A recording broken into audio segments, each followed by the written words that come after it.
Hey guys, welcome back to my channel. I am Becky. Today we are going to learn how to make this a 7x9 album from the, what is it, not Dollar General, the dollar store.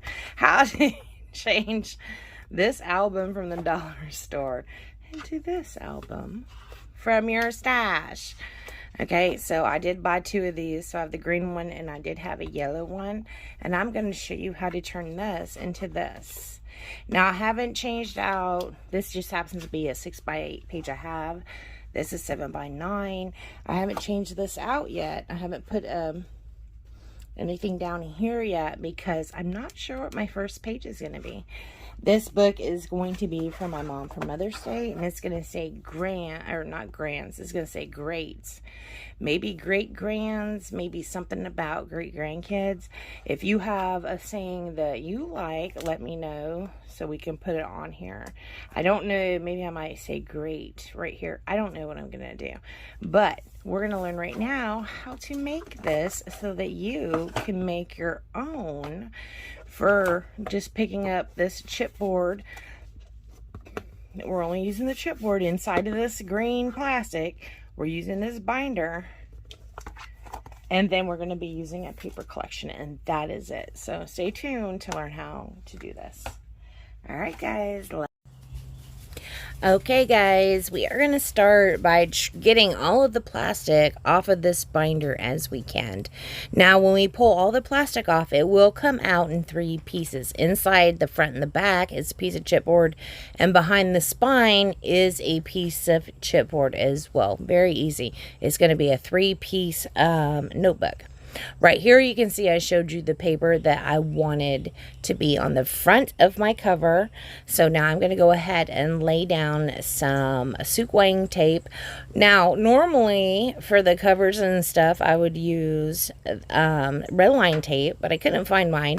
It's around here somewhere. I know I've been here almost a year. It'll be a year in September. And I'm still not completely unpacked. So yes, Scrapbooking is what I had at my fingertips. Still better than ATG. Still better than Tombow tape runner for this type of project. I would prefer the red line, but you can use whatever you want. Like me, the Scrapbooking did work. Right here, I did not measure it. I just went ahead and stuck that chipboard down on this piece of paper where I wanted it to be.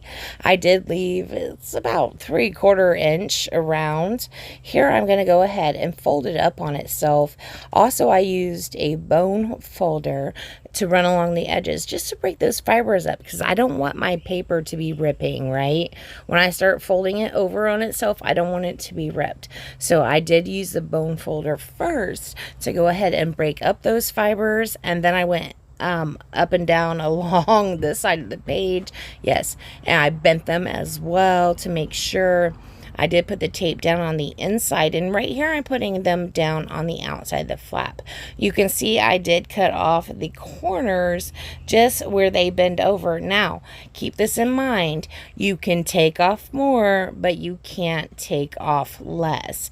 So some of these corners I might have cut a little bit shallow, but it's okay because in the end you'll see I need to cut more off, and on some of them I didn't cut off as much as maybe perhaps I should have. It still looks neat and clean, but it's not perfect. My books aren't going to be perfect, but you know what? I am a hand maker. I make things by hand, so it's absolutely fine. Again, I'm doing a lot of the folding of the paper before I even push anything down or anything, because I do not want the paper to actually rip. I want those fibers to break gently. So we're going to go ahead and put this last piece down right here. So this is our front cover. Now you have to go ahead and do your back cover the exact same way. On my back cover, I left 1 inch because this proved to be a little bit shallow for me. So I did leave 1 inch margin around the whole thing, and I finished it off the same way. So we're going to go ahead and do that with our back cover, and then we'll come back and only have the spine. On my back cover, I only want to be having that text paper. So here we are back with the spine. Both of our covers are finished. I am going to measure this out. Now, I told you that this was 7 by 9. So I already know we have a 9-inch height, right? So I'm going to have about, I'm going to cut it at 11 inches by 4.5 inches. And then I'm going to go ahead and score each side at 1/2 inch. The reason I'm doing this is the piece that is going to be on the spine. So I want it to look a little bit more finished, right? So I am going to score this at 1/2 inch on both sides, and we're going to go ahead and fold it over just so that it looks a little bit more finished, and we might like our finished product a little bit better. I am going to put a little bit of the sequin double-sided tape down on here, and I'm going to start folding it again. I am starting to fold this very gently because I do not want the paper to rip. I want to break the fibers in the paper very gently. Okay, we don't want ripped paper. So I'm going to go ahead and do that here. I'm going to put this tape down over here, fold it back over, and go ahead and use my bone folder on it. You can kind of see there. Yep. Okay, so the front cover and the back cover, I'm trying to keep away from the spine by about 1/4 inch. And you see where I made that spine paper, it is going to be the 11 by whatever it ended up being, 4.5. Well, right now it's 4 because or 3.5 because I doubled over the sides. But I'm going to try and get that right in the center.